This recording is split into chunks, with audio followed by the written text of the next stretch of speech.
Speech ako? Yes. Okay, so thank you. Talaga. Tapos na. Siyempre, every time naman na andyan kayo, natututo.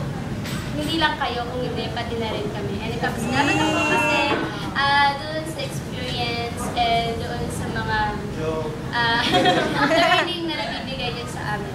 Sa akin, lalo sa akin. Lagi ko sinasabi na ayoko na magturo, pero every time na parang may na-inspire ka na yung student at mayroong parang nababago na pananaw yung student, parang gusto mo pa rin na kahit na minsan nahihirapan ka, gusto mo pa rin mag-stay na lang dito. Diba? And thanks sa Thanks sa confetti. Thanks sa confetti at saka dun sa arcade. Sana Hindi lang tayo magsulat ng dedication, makagaling mo. Sana syempre, syempre graduating student na kayo. Yay! Graduating kami. Graduating, aim for graduating. Okay, so sana pagkalabas nyo dito, hindi ko na alam po kasi kung makakapag, pa rin ako sa inyo.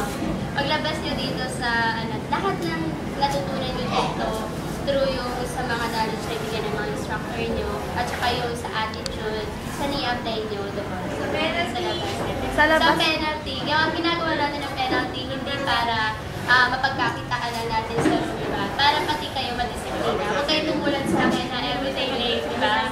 So, at least, madisiplina kayo. Lahat ng yan may purpose kung bakit natin ginagawa. And, basta, thank you sa lahat. Yay! Bukas, nasa YouTube na to.